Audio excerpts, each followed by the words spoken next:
Welcome to Raj news bulletin లో details చూద్దాం. కేసీఆర్ ఆమరణ దీక్ష ఉద్యమ గతిని మలుపు తిప్పిందన్నారు మాజీ మంత్రి హరీష్ రావు.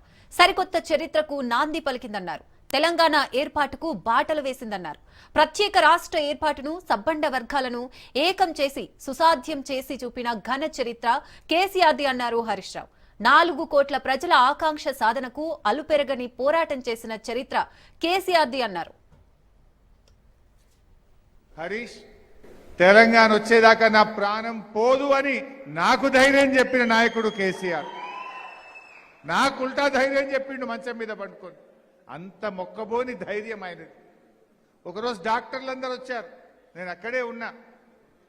మీ క్రియాటిన్ లెవెల్స్ పడిపోతా ఉన్నాయి, ఏ క్షణంలోనైనా మీ కిడ్నీలు ఫెయిల్ కావచ్చు, ఏ క్షణంలోనైనా మీ కిడ్నీలు పనిచేయకపోవచ్చు, మీరు డయాలసిస్ మీదకి వెళ్ళిపోతున్నారు అని డాక్టర్లు హెచ్చరించిండ్రు. మీరు దీక్ష విరమించాల్సిందే, మీకు ప్రాణహాని ఉంది అని డాక్టర్లు హెచ్చరించారు.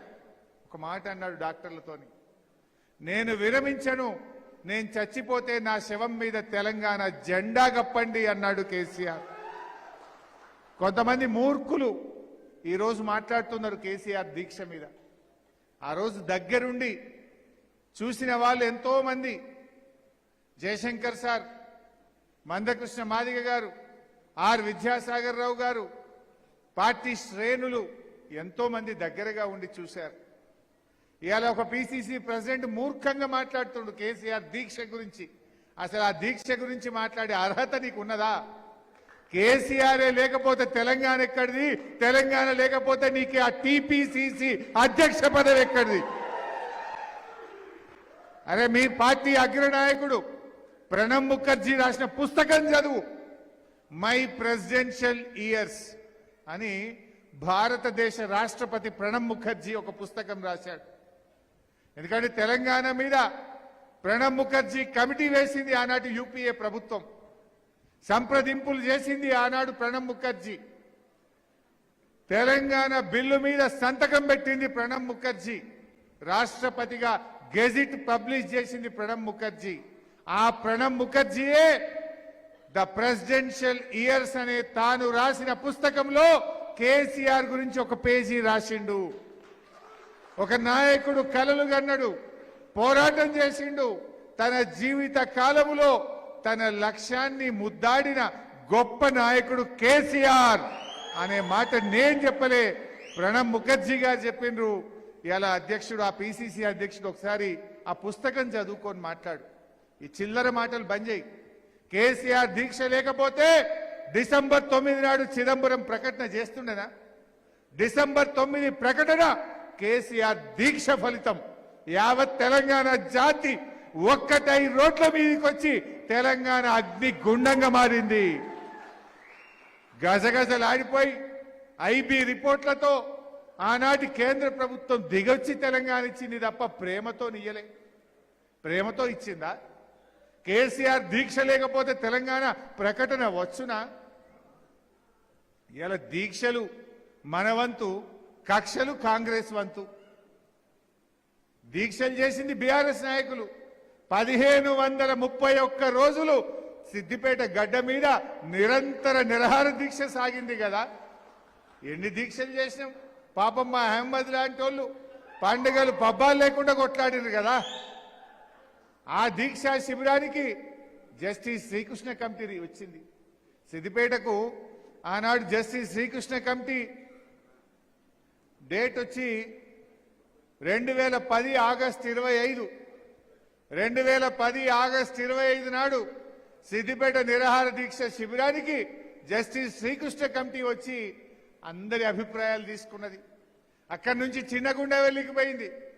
చిన్నగుండవెల్లిలో మా శంకరక్క, మా చాలా మంది నాయకులు అద్భుతంగా ఎందుకు తెలంగాణ కావాలో బల్ల గుద్ది ఆనాడు జస్టిస్ శ్రీకృష్ణ కమిటీకి చెప్పిండ్రు మా చిన్నగుండవెల్లి ప్రజలు. అరే, ఆ చిన్నగుండవెల్లే కాదు, చాలా ఊర్లు చిన్నగుండవెల్లి నుంచి సిద్దిపేట ఆర్డీఓ ఆఫీస్కు వేల మంది మార్చ్ పాస్ట్ మా తెలంగాణ మాకు కావాలని పాదయాత్రలు చేసిండ్రు, ధర్నాలు చేసిండ్రు. ఎన్నో గొప్ప గొప్ప త్యాగాలు, పోరాటాల ఫలితం ఇవాళ తెలంగాణ. దీక్షలు మన వంతు, ఇవాళ కుట్రలు కాంగ్రెస్ వంతు. కక్షలు. ఇవాళ ఉద్యమాలు మనవంతు, ఉత్తుత్త హామీలు కాంగ్రెస్ వంతు. మిలియన్ మార్చ్ మనవంతు, మిలియన్ల కొద్ది డబ్బులు ఢిల్లీకి మూటలు కట్టుడు కాంగ్రెస్ వంత అయిపోయింది. కూడా ఇలా మాట్లాడుతుండు. అయ్యా రేవంత్ రెడ్డి, అసలు తెలంగాణ ఉద్యమంలో నీ మీద ఒక్క కేసు ఉన్నదా?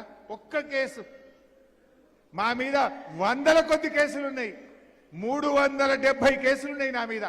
నీ మీద ఒక్క కేసు ఉన్నదా? నువ్వు ఒక్కనాడన్న తెలంగాణ కోసం రాజీనామా చేసినావా రేవంత్ రెడ్డి? రైలు రోకో చేసినావా నీ ముఖానికి? నువ్వు కూడా ఇవాళ తెలంగాణ ఏదో అడ్డిమారి గుడ్డి దెబ్బలో ముఖ్యమంత్రి అయినావు. నువ్వు కూడా మాట్లాడతావు తెలంగాణ గురించి. ఆనాడు తెలంగాణ ఉద్యమకారుల మీద ఇదే కరీంనగర్కు పోతూ తుపాకీ పట్టుకొని బయలుదేరిన రైఫిల్ రెడ్డివి నువ్వు. తెలంగాణ ఉద్యమ చరిత్ర రాస్తే కేసీఆర్ త్యాగాల గురించి రాస్తారు, రేవంత్ రెడ్డి ద్రోహం గురించి రాయాల్సి వస్తుంది. నీదొక బ్లాక్ పేజ్. తెలంగాణ ఉద్యమ ద్రోహివి నువ్వు. మేమందరం రాజీనామాలు చేస్తే జిరాక్స్ కాగితాలు ఇచ్చి ముఖం చాటు వేసిన ద్రోహి రేవంత్ రెడ్డి. ఇవాళ ఆయనకు ఇవాళ తెలంగాణ ఉద్యమంకు ద్రోహం చేసిన ఆయన కోదండరామరెడ్డికి ముద్దయిపోయిండు. ఉద్యమాలు చేసిన మేము చేదైపోయినాం. ఉద్యమ ద్రోహి రేవంత్ రెడ్డి కోదండరాంకు ముద్దయిపోయిండు. ఏనడన్నా ఉద్యమం చేస్తేవా? జై తెలంగాణ అంటివా? అమరుల పాడెమోస్తీవా? రాజీనామా చేస్తేవా? ఏనాడు నువ్వు ఉద్యమంలో పాల్గొన్నావు? ఇలా ఇంకా బాధ కలుగుతా ఉంది నాకు నిజంగా. ఢిల్లీలో కేసీఆర్ గారేమో తెలంగాణ సాధించిండు. తెలంగాణ సాధించడమే కాదు, తెలంగాణ ఉద్యమం ఎందుకోసం జరిగింది? జయశంకర్ సార్ చెప్పేవాడు, నీళ్లు, నిధులు, నియామకాలు. తెలంగాణ పోరాటమే నీళ్ల కోసం, నిధుల కోసం, నియామకాల కోసం. ఆనాడు కేసీఆర్ తెలంగాణ సాధించిండు. సాధించడమే కాదు, నియామకాల్లో పక్కా 95% ఉద్యోగాలు తెలంగాణ బిడ్డలకే దక్కేటట్టు రాష్ట్రపతి ఉత్తర్వులను సవరింపజేసిండు కేసీఆర్. మన నిధులు మనకే దక్కేటట్టు చేసి తెలంగాణ పర్ క్యాపిటా ఇన్కమ్లో దేశంలో నంబర్ 1, జిఎస్డిపి గ్రోత్ రేట్లో తెలంగాణ నంబర్ 1గా నిలిపిండు కేసీఆర్. నీళ్లు, కృష్ణా నది జలాలు మనకే దక్కాలని కృష్ణా ట్రిబ్యునల్ సెక్షన్ 3ని సాధించిండు కేసీఆర్. సెక్షన్ 3ని సాధించడమే కాదు, కొత్త ట్రిబ్యునల్ వేస్తే 20 ఏళ్లు పడుతుందని KWDT 2 tribunal, Krishna water dispute tribunal 2కు ఈ TORని ఇచ్చేటట్టు చేసిండు కేసీఆర్. ఎంతో సుప్రీంకోర్టు పోయిండు, ప్రధానమంత్రిని కలిసిండు, నీళ్ల మంత్రిని కలిసిండు, అన్ని ప్రయత్నాలు చేసి KWDT 2కు ఈ కృష్ణా నదీ జలాలు ప్రాజెక్టుల వారిగా పంచాలని చెప్పి సెక్షన్ 3ని కేసీఆర్ సాధించిండు. ఎందుకు ఈ ముచ్చట చెప్తున్నాను మీరు అనుకోవచ్చు.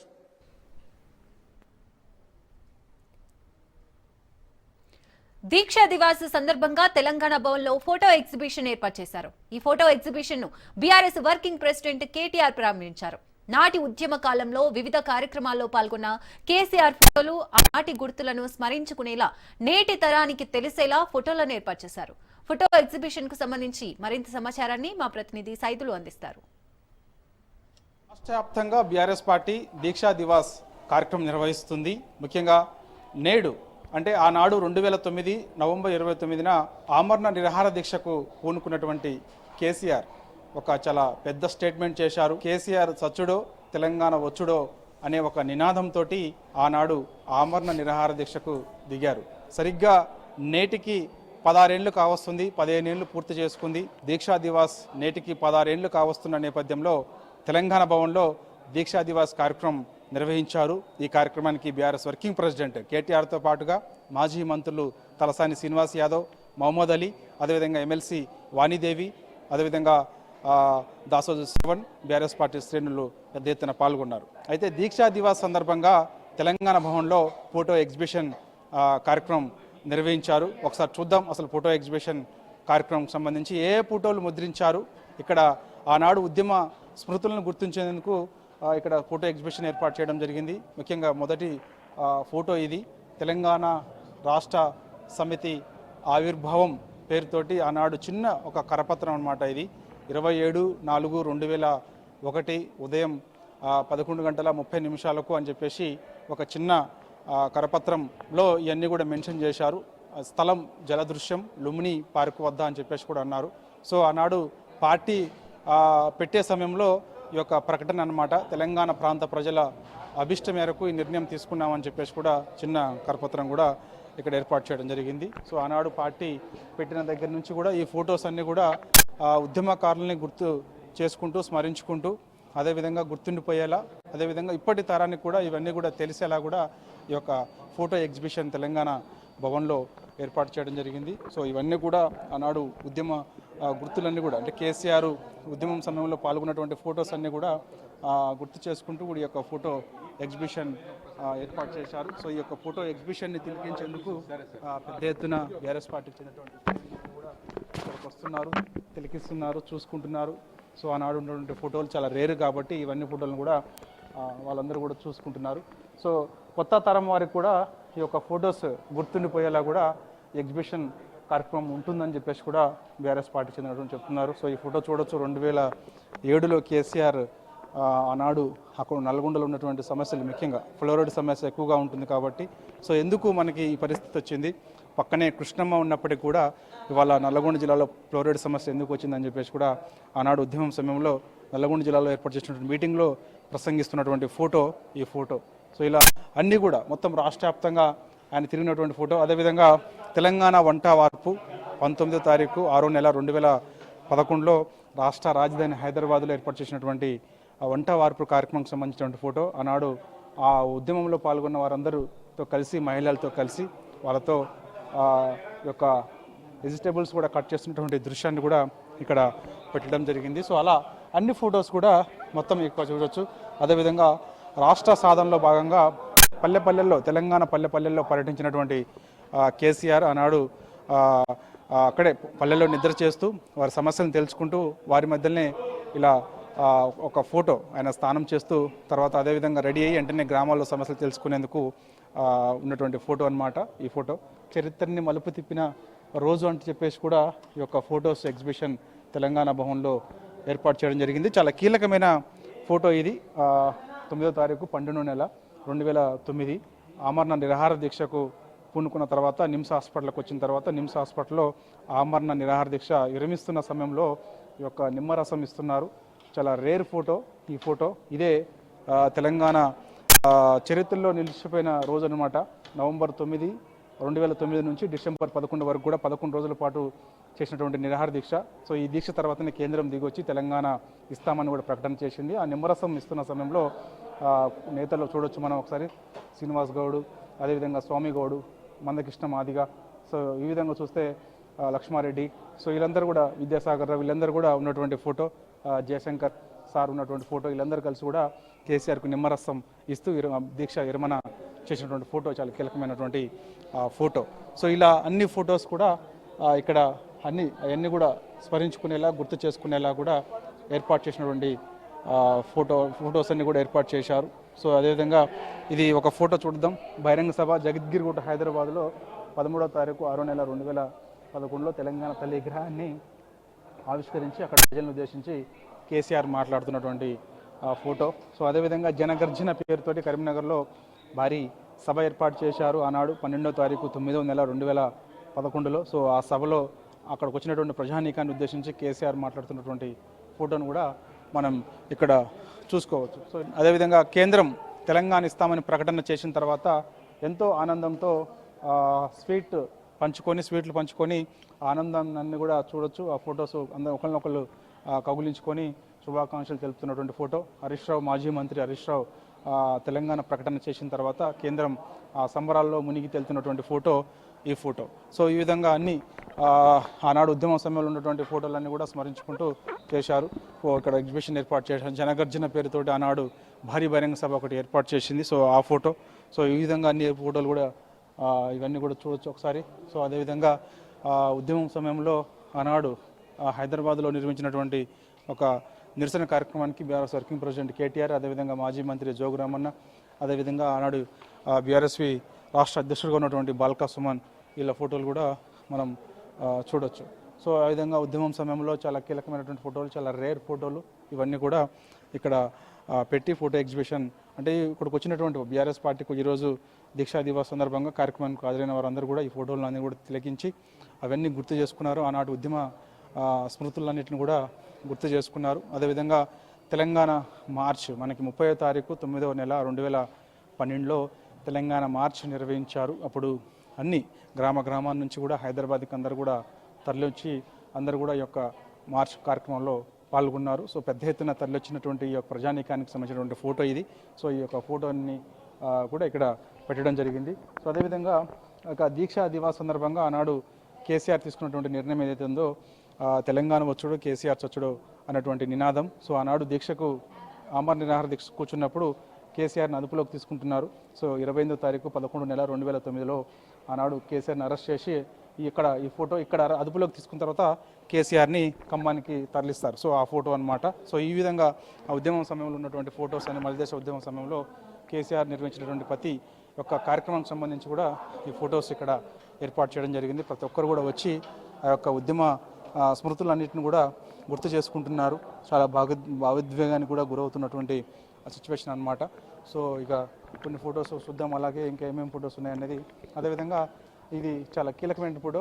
ఇది బిల్ అప్రూవ్డ్ అయిన తర్వాత లోక్సభ తెలంగాణ బిల్ అప్రూవల్ అయిన తర్వాత విజయ సంకేతనం కేసీఆర్ చూపిస్తున్నారు. 18వ తారీఖు 2వ నెల 2014లో చూడవచ్చు మనం. సో ఇది చాలా రేర్ ఫోటో, అది కూడా ఇక్కడ ఏర్పాటు చేయడం జరిగింది. అదేవిధంగా ఇక ర్యాలీ, ఎందుకంటే తెలంగాణ రాష్ట్రం ఏర్పడిన తర్వాత ఒక రాష్ట్రం ప్రకటన తర్వాత కేసీఆర్ ఒక ర్యాలీ నిర్వహించారు, భారీ ర్యాలీ 26/2/2014లో. సో హైదరాబాద్లో ఘన స్వాగతం పలుకుతున్నటువంటి ఫోటో, కేసీఆర్కి ఘన స్వాగతం పలుకుతున్నటువంటి ఫోటో కూడా ఇక్కడ ఒకటి ఏర్పాటు చేయడం జరిగింది. సో ఈ విధంగా చూస్తే కేసీఆర్ ఇది ఆయన అధికారంలోకి వచ్చిన తర్వాత తొలిసారిగా ముఖ్యమంత్రిగా ఆయన ప్రమాణ స్వీకారం చేస్తున్నటువంటి ఫోటో. సో ఇది కూడా చూసుకోవచ్చు. సో ఈ విధంగా చూస్తే ఆనాడు పార్లమెంట్లో బిల్ పాస్ అయిన తర్వాత తెలంగాణ బిల్ పాస్ అయిన విజయకేతనం చూపిస్తున్నటువంటి ఫోటో. సో అదేవిధంగా పార్లమెంట్కి వెళ్తున్నప్పుడు కేసీఆర్ అదేవిధంగా ప్రొఫెసర్ జయశంకర్ ఇద్దరు ఉన్నటువంటి ఫోటో. సో ఇవన్నీ కూడా ఉన్నాయి. ఇక ర్యాలీ ప్రత్యేకించి ఆనాడు ప్రకటన తర్వాత తెలంగాణ ఇస్తామని చెప్పేసి కేంద్రం ప్రకటించిన తర్వాత ఒక భారీ ర్యాలీ నిర్వహించారు హైదరాబాద్లో. అప్పుడు బీఆర్ఎస్ వర్కింగ్ ప్రెసిడెంట్ ప్రస్తుతంగా ఉన్నారు కేటీఆర్. సో అప్పుడు విద్యార్థులతో కలిసి ఆయన ఒక ర్యాలీకి వెళ్తున్నటువంటి ఇది. సో ఈ విధంగా కేసీఆర్ ఉన్నటువంటి ఫొటోస్లు అన్నీ కూడా గుర్తు చేసుకొని సో ఇక్కడ ఒక ఫోటో ఎగ్జిబిషన్ దీక్షా దివాస్ సందర్భంగా, ఎందుకంటే దీక్షా దివాస్ 15 ఏళ్ళు పూర్తి చేసుకొని 16వ ఏట అడుగుపెట్టిన నేపథ్యంలో ఈరోజు తెలంగాణ భవన్లో దీక్షా దివాస్ కార్యక్రమం నిర్వహించారు. ఈ కార్యక్రమానికి బీఆర్ఎస్ వర్కింగ్ ప్రెసిడెంట్ కేటీఆర్ హాజరయ్యారు. సో ఇక మాజీ మంత్రులు తలసాని శ్రీనివాస్ యాదవ్, మొహమ్మద్ అలీ, ఎమ్మెల్సీలు వాణిదేవి, అదేవిధంగా Dasu Shravan, BRS party greater Hyderabad పరిధిలో ఉన్నటువంటి వారందరూ కూడా ఈ సమావేశానికి హాజరయ్యారు. సో ఇక దీక్షా దివాస్ సందర్భంగా సో ఈ యొక్క ఫోటో ఎగ్జిబిషన్ తెలంగాణ భవన్లో ఏర్పాటు చేశారు. ఇక 2-3 రోజులు కూడా ఈ యొక్క ఫోటో ఎగ్జిబిషన్ ఇలానే ఉండే అవకాశం ఉంది. ఎందుకంటే వచ్చిన వారందరూ కూడా తెలంగాణ భవన్కి వచ్చిన వారందరూ కూడా ఈ ఫోటో ఎగ్జిబిషన్స్ అన్ని కూడా తిలకిస్తారు. వీడియో జర్నలిస్ట్ వరుణ్తో సైదులు రాజు న్యూస్, తెలంగాణ భవన్ నుంచి. Welcome back. పర్యాటకులు ముత్యాల ద్వీపంగా పిలిచే ఆ దేశం ఈ వారం ప్రకృతి కోపానికి విలవిల్లాడిపోయింది. దిత్వా తుఫాను దేశాన్ని చుట్టుముట్టడంతో కుండపోత వర్షాలు, వరదలు, నేల చర్యలు కలగలిపి ప్రజలకు నరకాన్ని చూపించింది. ప్రజల ఆలోచనలన్నీ ఒక్క తుఫానుతో ఆవిరైపోయాయి. తుఫాను వినాశనంతో ఇప్పటివరకు 125 మంది మరణించారని శ్రీలంక విపత్తు నిర్వహణ కేంద్రం ప్రకటించింది. ఇంకా 130 మంది కనిపించడం లేదని పేర్కొంది. ఇది కేవలం ప్రకృతి విపత్తు మాత్రమే కాదని, ఇది ఈ దశాబ్దంలో శ్రీలంక ఎదుర్కొన్న అత్యంత ఘోర వరదల్లో ఒకటని ప్రభుత్వం చెబుతోంది. రికార్డు స్థాయి వర్షం, నీటి మట్టం పెరగడం, ఒక్కసారిగా వచ్చిన వరదలు ప్రజలను చుట్టుముట్టాయి. ఇల్లంతా నీళ్లు వచ్చాయని బాధితులు ఆవేదన వ్యక్తం చేస్తున్నారు. వేలాది మంది నిరాశ్రయులయ్యారు. ఎటువంటి వర్షం లేదండి. మీకు నేను క్లియర్గా చూపిస్తాను చూడండి ఒకసారి. వేరే ఫ్లైట్ వరకు ఇక్కడ నుంచి డిపార్ట్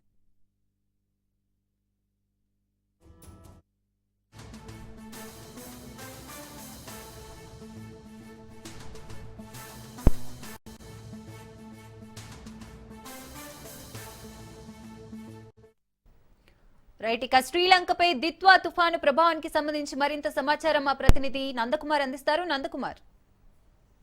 థ్యాంక్ యూ శిరీషారాన్. ఏదైతే శ్రీలంక రాష్ట్రాన్ని అతలాకుతలం దిత్వా తుఫాన్ చేసిందనే చెప్పాలి.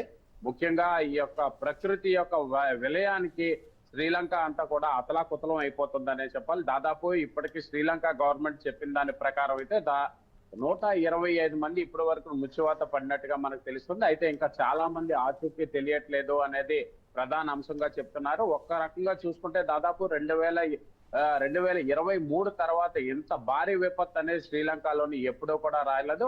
ముఖ్యంగా కైలానికి సంబంధించిన నది అయితే చాలా ఉధృతంగా ప్రవహిస్తున్న నేపథ్యంలో వాటన్నిటిని కూడా కంట్రోల్ చేసే దిశగా కూడా కొంతమేరకు శ్రీలంక గవర్నమెంట్ లేదు. ఇప్పటికే భారత్ కూడా తక్షణ సాయం చేయాలని శ్రీలంక ప్రభుత్వం అయితే భారత్ ని అడిగిన నేపథ్యంలో భారత ప్రధానిగా ఉన్న నరేంద్ర మోడీ కూడా తప్పకుండా మానవతా దృష్ట్యా మేము మీకు అన్ని రకాలుగా సాయం చేస్తామని తెలియజేయడం అయితే జరిగింది. ముఖ్యంగా ఈ యొక్క దిత్వా తుఫాను నేపథ్యంలో దాదాపు 3 రాష్ట్రాల పైన ఈ యొక్క భారీగా ప్రభావం ఉండే అవకాశం ఉన్నది. ఇటు ఆంధ్రప్రదేశ్ వరకు కూడా చూసుకుంటే కొంతమేరకు నెల్లూరు అలాగే రాయలసీమ ప్రాంతంలోని ఈ యొక్క దిత్వా తుఫాను యొక్క వరదల బీభత్సం కూడా ఎక్కువగా ఉంటుందని ఇప్పటికే ఇండియన్ మెట్రలాజికల్ డిపార్ట్మెంట్ కూడా తెలియజేసింది.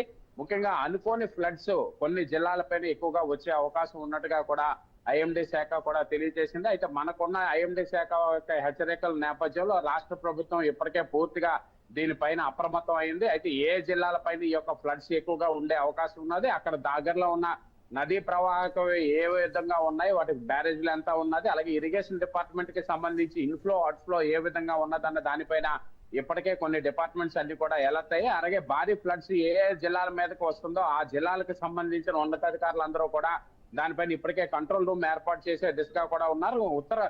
దక్షిణ కోస్తా జిల్లాలకి ఈ యొక్క దిత్వా యొక్క తుఫాన్ యొక్క బీభత్సం వరద తాకిడి ఎక్కువగా ఉన్న నేపథ్యంలో ఆ జిల్లాలకు సంబంధించిన కలెక్టర్లు అందరూ కూడా ఇప్పటికే దీనిపైన అప్రమత్తంగా ఉన్నారనే చెప్పాలి. అయితే ఏదైతే ఐఎండీ శాఖ అధికారులు దీనిపైన ఇచ్చిన ఏదైతే నివేదిక ఇచ్చిన దాని ప్రకారం మాకు ప్రస్తుతానికి మనం చూడొచ్చు, కారికల్లేకి ఇది 150 కిలోమీటర్ల దూరంలోనే ఉన్నది.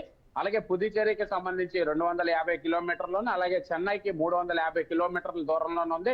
అయితే మనం చూసుకోవచ్చు గడిచిన 6 గంటల్లోని దాదాపు 10 కిలోమీటర్ల వేగంతో ఈ యొక్క తుఫాను కదులుతున్న నేపథ్యంలో 3 రాష్ట్రాల పైన కూడా విరుచుకుపడే అవకాశం ఉన్న నేపథ్యంలో 3 రాష్ట్రాలకి సంబంధించిన ఉన్నతాధికారులు అందరూ కూడా ఈ యొక్క దిత్వా తుఫాను యొక్క వరద బీభత్సం కానీ ఏ విధంగా ఉంటది, ఎక్కడెక్కడ భారీ వర్షాలు ఎక్కడెక్కడ అతి భారీ వర్షాలు పడతాయన్న దానిపైన కూడా సమగ్ర నివేదిక ఇండియన్ మెట్రలాజికల్ డిపార్ట్మెంట్ దగ్గర నుంచి తీసుకుంటున్నట్టుగా మనకు తెలుస్తుంది. అయితే ఇప్పటికే ఇండియన్ మెట్రలాజికల్ డిపార్ట్మెంట్ కొన్ని ఏరియాలు అప్రమత్తంగా ఉండాలని చెప్పింది. అందులో మనం చూసుకోవచ్చు ఇటు తమిళనాడు, పుదుచ్చేరి, దక్షిణ కోస్తా తీరాలకి దీని యొక్క ప్రభావం ఎక్కువగా ఉన్న నేపథ్యంలో ముఖ్యంగా రాయలసీమ ప్రాంతానికి సంబంధించి కడప, చిత్తూరు, కర్నూలు జిల్లాల్లో అత్యధిక శాతం ఈ యొక్క భారీ వర్షాలు పడే అవకాశం ఉన్నది. అలాగే మిగతా కొన్ని జిల్లాల్లోనైతే ఒక మోస్తారు నుండి వర్షాలు పడే అవకాశం ఉన్నట్టుగా చెప్తుంది. అలాగే ఇటు ప్రకాశం జిల్లా, నెల్లూరు, కడప, అన్నమయ్య జిల్లాలకు సంబంధించి అక్కడక్కడ ఒక మోస్తారు నుండి భారీ వర్షాలు పడతాయని కూడా చెప్పారు. అలాగే ఇప్పటి వరకు ఈ 3 రాష్ట్రాలకి సంబంధించిన ఎవరైతే మత్స్యకారులు ఉన్నారో వాళ్ళందరూ కూడా ఎటువంటి పరిస్థితుల్లోని వేటకు వెళ్ళకూడదని, ఒకవేళ వేటకు వెళ్ళినట్టు అయితే వాళ్ళందరికీ కూడా శాటిలైట్ ఫోన్స్ ద్వారా ఎప్పటికప్పుడు ఇన్ఫర్మేషన్ ఇస్తూ దగ్గరలో ఉన్న తీరాలకు వచ్చే విధంగా కూడా ఏర్పాట్లు చేస్తూనే ఉన్నారు. అయితే ఈ యొక్క వరద బీభత్సం సముద్రం చాలా రఫ్ గా ఉండే అవకాశం ఉన్న నేపథ్యంలో దాదాపు ఈదురుగాలులు గంటకి 50 కిలోమీటర్ల మేర వీదే అవకాశం ఉంది. అలాగే ఈ యొక్క సముద్రం రఫ్ నేచర్ ఉన్న నేపథ్యంలోనూ కూడా ఎక్కడికెక్కడ మత్స్యకారులందరూ కూడా వెంటనే తీరాలకు వచ్చే విధంగా ఉండాలన్నారు. అలాగే ప్రజలు ఎక్కడైతే ఈ యొక్క వర్షాల ప్రభావం అధికంగా ఉన్న జిల్లాల్లో ప్రజలు, రైతులు కూడా చాలా వరకు అప్రమత్తంగా ఉండాలని చెప్పి ఇప్పటికే అధికారులందరూ తెలియజేశారు. ముఖ్యంగా ఇటు రైతులకి కొంత మేరకి దీనిపైన చాలా తీవ్ర మనోవేదనకు ఉన్నారు. ఎందుకంటే పంటలు కోతకొచ్చే సమయంలో ఇటువంటి విపత్తులు రావడం, అది 3 రాష్ట్రాల మీద కూడా ఈ యొక్క ప్రభావం ఉన్న నేపథ్యంలో రైతులందరూ కూడా తీవ్ర మనోవేదనకి గురవుతున్నారు. ఎందుకంటే చాలా కష్టకాలంలో 3 నుంచి 6 నెలల వరకు ఈ యొక్క పంటలు వేసి అవి చేతికొచ్చే టైంకి ఎటువంటి ప్రకృతి విపత్తులు వచ్చినట్లయితే మా జీవితాలు ఏమవుతాయి, దీని మీద ప్రభుత్వం కొంత మేరకు మమ్మల్ని ఆదుకునే దిశగా ప్రయత్నం చేయాలని కూడా కోరుకుంటున్నారు. ముఖ్యంగా కొన్ని జిల్లాలు ఏదైతే బాపట్ల, ఇటు పల్నాడు, కర్నూలు, నంద్యాల ఇటువంటి జిల్లాలపైన కూడా తేలికపాటి నుండి ఒక మోస్తారు వర్షాలు పడే అవకాశం ఉన్న నేపథ్యంలో అక్కడ జిల్లాల కలెక్టర్లు అలాగే అధికారులందరూ కూడా ఎప్పటికప్పుడు దీనిపైన సమీక్షలు అయితే నిర్వహిస్తున్నారు. అలాగే ఉత్తరాంధ్ర జిల్లాల వరకు చూసుకుంటే ఇటు విశాఖపట్నం, విజయనగరం, శ్రీకాకుళం జిల్లాలకు కూడా ఇప్పుడు మనం చూడొచ్చు ఇది ఒక రకంగా మబ్బులు కారు మబ్బులు అన్ని కూడా వస్తున్నాయి. అయితే దీనిపైన కూడా ఎందుకంటే కోస్టల్ ప్రాంతంగా ఉన్న విశాఖపట్నం, విజయనగరం, శ్రీకాకుళం దాదాపు 32 కిలోమీటర్ల మేర ఈ యొక్క కోస్టల్ కారిడార్ ఉన్న నేపథ్యంలో ఈ యొక్క దిత్వా తుఫాను ఎఫెక్ట్ కొంత మేరకు ఇటువైపు కూడా ఉంటుందన్న నేపథ్యంలో ఐఎండీ అధికారుల యొక్క హెచ్చరికల నేపథ్యంలో జిల్లా అధికారులు కూడా ఎప్పటికప్పుడు దీనిపైన సమయత్వం తీసుకుంటున్నారు. ముఖ్యంగా లోతట్టు ప్రాంతాల్లో ఉన్న ప్రజలందరూ కూడా సురక్షిత ప్రాంతాలకు వచ్చే దిశగా ప్రయత్నాలు అయితే చేస్తున్నారు. అలాగే సముద్ర తీర ప్రాంతాలు ముఖ్యంగా ఇటు నెల్లూరు, బాపట్ల ఇటువంటి ఏరియాలో ఎక్కడైతే సముద్ర తీర ప్రాంతాల్లో ఉన్న గ్రామాల ప్రజలందరినీ కూడా పునరావాస కేంద్రాలకు వెళ్లే విధంగా ఇప్పటికే అధికారులు అన్ని రకాలుగా ఏర్పాట్లు చేస్తున్నారు. అలాగే ఈ యొక్క ఏదైతే నెల్లూరు, ఇటు విశాఖపట్నం, శ్రీకాకుళానికి సంబంధించి భీములపట్నం ఇటువంటి ఏరియాలో ఉన్న మత్స్యకారులందరికీ కూడా శాటిలైట్ ఫోన్స్ ద్వారా ఎప్పటికప్పుడు సమాచారం అందిస్తూ వాళ్ళందరినీ కూడా తీరాలకు వచ్చే విధంగా ప్రయత్నాలు చేస్తున్నారు. Shirish right, thank you Nandakumar. 27 తేదీ చేసి బెస్ట్ ఆఫీస్ కోవిడ్ నుంచి అక్కడికి వచ్చాము.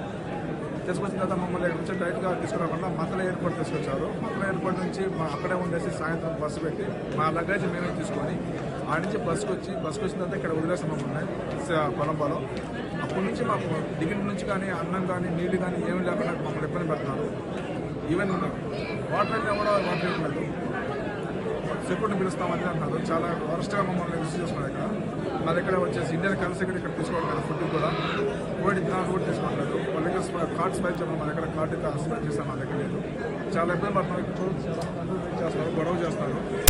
దయచేసి ఏదైనా చేసి మమ్మల్ని ఎక్కడికి తీసుకొచ్చండి. ఎందుకంటే మేము వచ్చింది 12 రోజులు సెలవు మీద వచ్చాము. ఆల్రెడీ 3 రోజులు అయిపోయింది. వాళ్ళు 10 సార్లు అయినప్పుడు క్యాన్సిల్ తప్ప వేరే ఫ్లైట్ డీటెయిల్స్ ఇవ్వట్లేదు. చాలా మంది చాలా ఇబ్బంది పడతారు ఇక్కడ.